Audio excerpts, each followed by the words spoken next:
Alright, so hello everyone. This time I bring you to a really interesting game from Lee Changho, one of my all-time favorite player, 9-dan professional from Korea. I think I don't really need to introduce Lee Changho to anyone. He is the player who just ruled the whole international Go scene maybe like 20 years ago, a bit less. He could win every big title in Korea and out of Korea as well. I mean, in every international tournament. And his style was about playing as simple as possible, but time to times he could show that if it's about being creative and if it's about reading extremely deep and finding brilliant SGs, he's also in the top players. So in this game, I think everyone knows about the Lee Sedol famous ladder games, and I would say this game is pretty close to that game if we are considering that what Lee Changho could find in this game. Maybe not that fancy, but I really like this game and the move that he played in this game. I think Viktor Lin showed me this game maybe 2 years ago, but still, even after checking many pro games, still this is one of my favorite game from Lee Changho. So let's see what happened in this game and why this game is so amazing and awesome. So in this game Lee Changho is black, and actually and unfortunately I forgot who was his opponent, but I would say that probably another Korean professional, because this is not from a title game or international tournament game. I think this is just a simple league game from Korea, but I'm not sure. So let's see.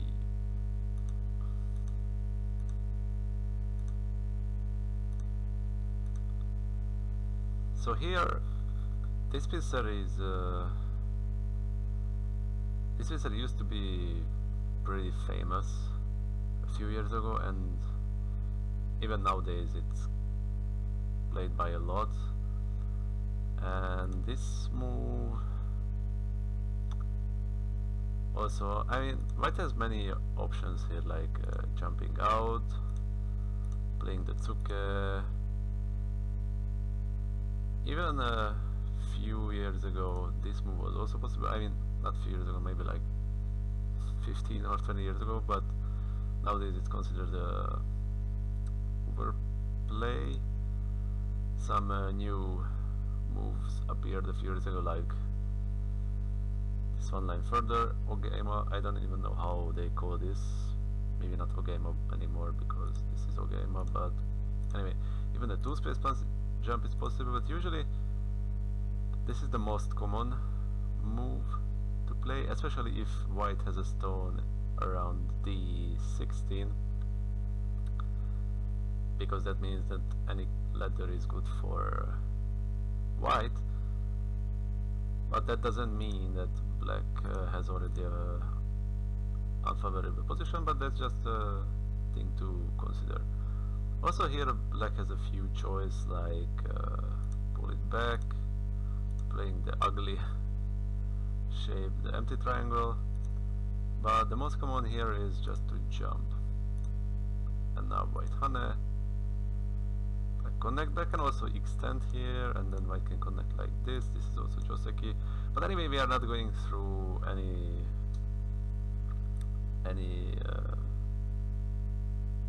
deep variations or conclusions, but just showing some possibilities here, and going through a bit deeper on this variation. Here, for example, I mean, white need to push, and here, for example, black has an interesting move to cut immediately, but that considered as an overplay, because if black cut now, this is a vital point for both. I mean, if black would just extend, black's simply dead, because after the cut, white can just capture the 3 stone. I mean, black can try to cut, but that's not working, unfortunately. So black needs to play this vital point, and this time white defend with s4, and it looks like that black can easily go out, which is true actually, but as you can see, black needs to add many moves in the second line, and white has many forcing moves, and still the corner is questionable. So even if black capture the corner, which going to happen, for example, if black plays this, the corner is not that big as it looks like, and also it can happen that this move is center, or at least this move is leading to some kind of cemetery, and as you can see, white got a huge thickness in the center. Okay, the thickness has some defect, that's true, but still the black profit is not that huge, and the thickness is superior even with the cutting points. But anyway, this is just a side note that if you would like to consider the cut, I would not recommend that. Instead of that, black just extend, and now white has two choices. Just simply defending here, which defend the r4 cutting points and the q6 cutting points as well, but it would be a little bit too soft for white, especially because as I said before, white is a stone at d16, which means that white has the ladder, and I will show what ladder. The ladder starts with this extension. So now black can say that okay, I don't want to cut, so instead he just protect, and white protect as well. But this white shape, this is too good. I mean, the whole situation started as that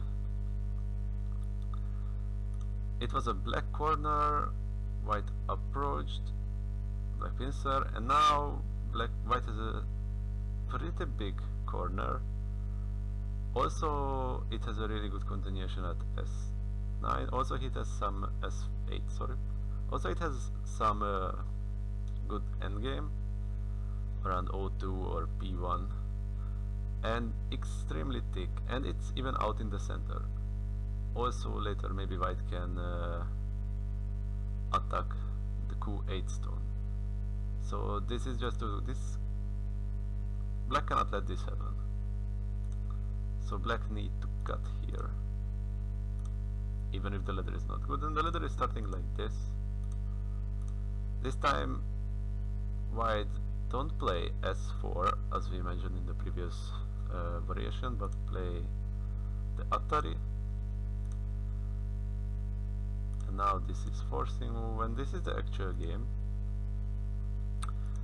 Now here, this move might look a bit suspicious, but actually white has no choice but to play this move, because if white would play r9, then it would mean that black can play this hane in center, which is not a big deal because white can just defend. But after the two hane at t7 and t2, black gained one extra liberty. Because if you look at the position now, that both of the white and the black group has 4 liberty, right? But actually white cannot really take those liberty directly. I mean, if he would try to throw in, okay, black take, throw in again, black can just take a liberty. If capture, black can just take another liberty, and now white is dead. So, and if white just play extension and play an atari, now it's a ko, but it's a one-step ko for black actually, I mean for white. So this is again a horrible result. Also the same goes for this throw in, black can just take a liberty. If white take, then black can just take another liberty. So by the 2 hane, black can take an extra liberty. So unfortunately, or not unfortunately, but as the joseki say, and as the previous variations say, I need to jump here, because now if black hane, then actually nothing happened, because now white can just block. And it looks like, okay, it's the same, but actually it's not the same, because white can just simply take now and take a liberty, so it's again, so this time it's again 3 against 4, so it means that white is winning the semi here. And black has white at point here, which white need to connect. Black exchange this, black throwing once, and now usually black would like to play a ladder breaker around d16, a ladder breaker like a16 or d15. A few years ago this was considered also as a ladder breaker, or the other one, I don't want to say anything stupid, but I don't remember exactly, but against one of these I think white can resist with f15 and then capture the one stone, so it's not that effective ladder breaker. And maybe the same goes for this. So the point of these moves, that e14 exchange, that making f16 less threatening, because a few years ago it was like this, that black played the ladder breaker, white captured the one stone, black play one more move, white extend, black play this, white play this, and this is a usual continuation like this. But I think the professional players thought that this is not fast enough for black, or not severe enough, so instead of d14 they started to play Tetsuke, which means the same that white needs to capture, but it can put more pressure on the d16 stone.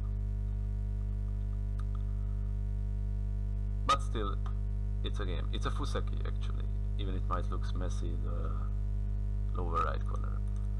But this time, Lee Changho had a better idea. Instead of playing a ladder breaker directly, he played this move, which might looks like it has no relation with the ladder, so black just ignore the fact that white has the ladder, so it tenuki. But actually with this move he start to prepare an extremely nice ladder breaker here. This is a common joseki, you can see here, and usually the cut is an overplay because of this sequence which is happening in the game. Now the problem is, if white extend one more, I can play this, exchanges, and go to the corner. And unfortunately, if white try to resist, like this,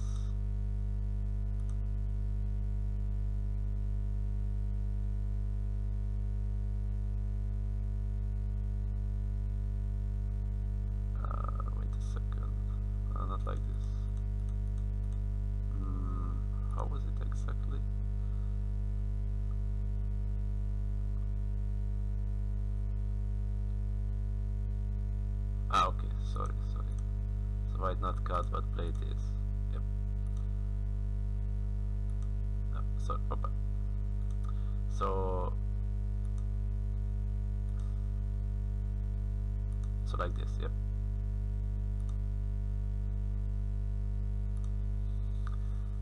So white can try to resist, but actually this is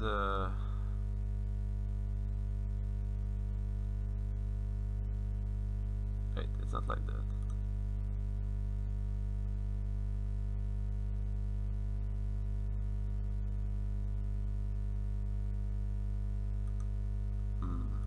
So like this, okay, so it's like this, sorry. White plays the atari, black needs to take, white needs to block, and now all of a sudden a ko appears for free. And this ko, well, white can win this ko, that's for sure, but now black has a lot of cost red with the ladder,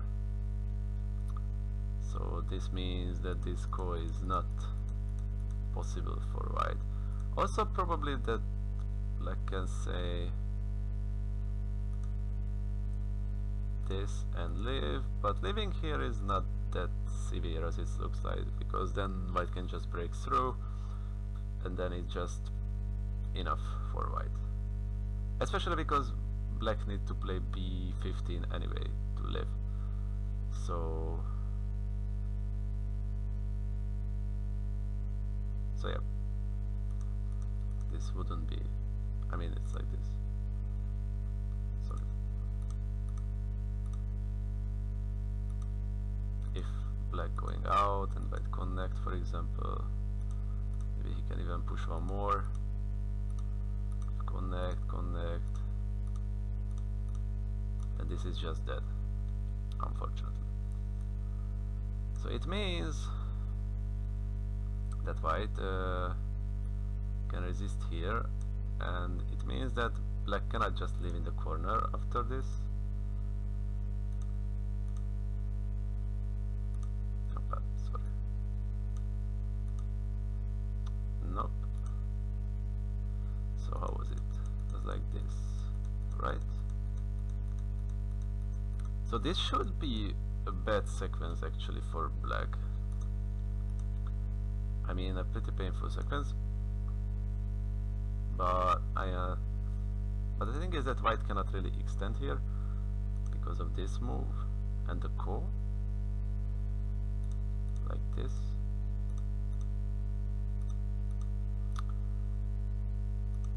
If white just played the Kosumi, then the semi-eye should be fine for black, especially because white needs to start outside and like this.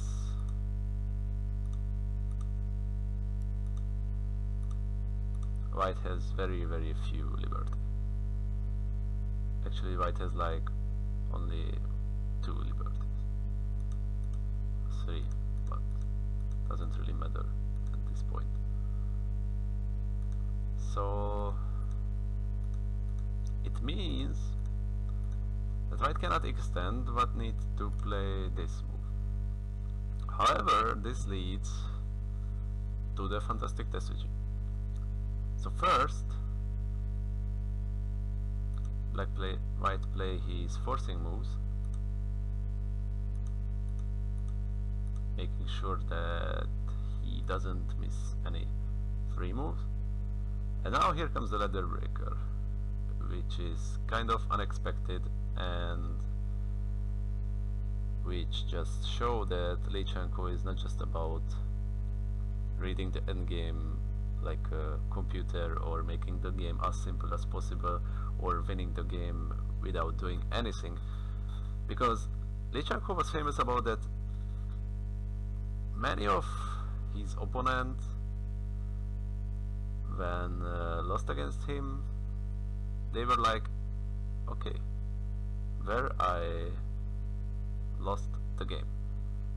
They didn't know. I mean, the game just went smoothly, peacefully, and all of a sudden they just realized, Oh, I lost by half point. Oh, I lost by 1.5 point. And that's just because Lee Changho played extremely solid, extremely calm, extremely accurate, and that's it. But this time he just showed that he can find brilliant moves as well, like this ladder breaker. And actually, it might looks not that brilliant first because hey, is the Tsuke from before. But the thing is that compared to playing out all these moves and just playing a Tsuke, that's fine. That's a Joseki. That's a Fuseki move. But like this Tsuke has much more meaning. And not much more meaning, but much more pressure because it's threatening the C14 group as well. So it's not just breaking the ladder, but also put pressure on the group. So that's why it's so severe. And I'm pretty sure that after D5, Black had this plan, and Black read out every variation which I showed here, and even more, of course. And White has no choice now just but to play this move, which is really, really sad. Because that means that Black already breaks through. Can come back again. Another nice ladder breaker. Now you can ask what would happen if White just block. How is the ladder now? Let's play it out. Is it really breaking the ladder, or Black needs to add one more move? That's the question. Actually, I cannot really lead ladders properly, but this time it's breaking the ladder. So does White have any more severe move? Can White Hane here maybe? Instead of this move, maybe Hane? Or is it leading to the same result?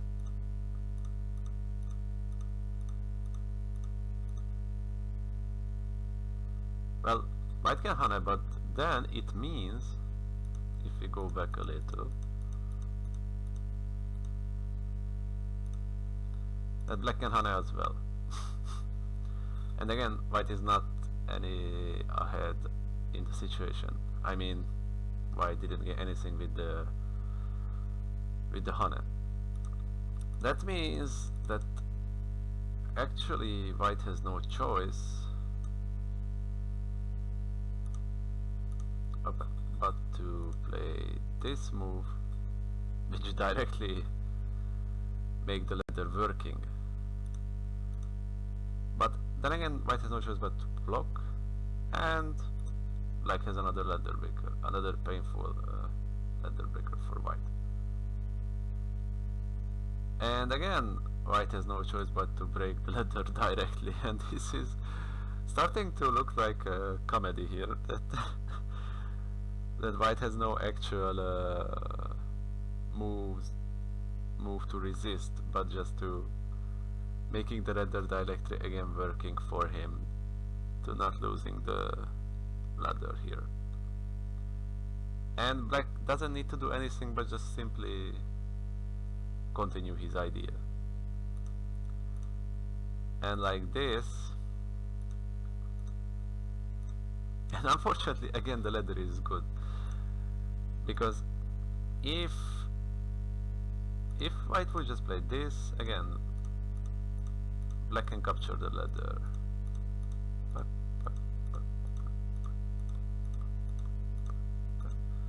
This time it's a bit... oh, I cannot. Whoops, maybe cannot. Error. But it means maybe... okay, sorry, some black and atari once first, and then play out the ladder. Alright, my bad, my bad. I won't cut it out from the video. Because like I said, I cannot read renders properly. That's my biggest weakness here. But unfortunately, that means that white need to finish the ladder breaking situation. But then black can just connect easily, which means white need to take this one stone. And now we go back to the usual Lee Changho style, where he just simplifies the game. He protects the cutting point. And unfortunately, white needs to jump out. Black cut here. White tried to put on some pressure on the F4 group while trying to make H9 a bit stronger, but actually here black just need to simplify the game, because even if white captured the lower right corner, after this black gained too much in the upper right corner compared to the usual ladder breaker, the usual Tsuke. Black is not gaining this much. And after this, okay, the game still going on. A few moves, not few moves, probably, I don't know, till like 150 moves or something like that. But black has a clear and simple lead here already. Like, black doesn't really need to do anything fancy to win this game. I mean, the bottom area is like, let's say the lower left area, and a few from the lower right, and the upper left corner is huge. White has a V group with E15, and also black has a free corner. Okay, white is in the center, but that center has some defect as well, and because of the V group with E15, white cannot really hope for any big center. It can even happen that black is not playing F16 or playing something bigger, but I think this is the biggest move right now. So yeah, this move, and not just this move simply, but the fact that most probably Lee Changho read all this out after D5 is just amazing. And I know this is not a well-detailed review or anything like this, but I just wanted to show this game because I thought that some of you guys might find this interesting. And yeah, I think pretty much that's it for this video now.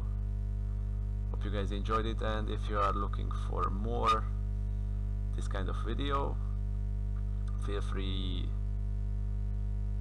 to write any pro game suggestions in my Facebook page, write an email, or just send me a message on KGS. And if you like these videos, subscribe to my channel, or hit a like, or just show it to other Go players who would enjoy these videos. So see you around next time. Bye.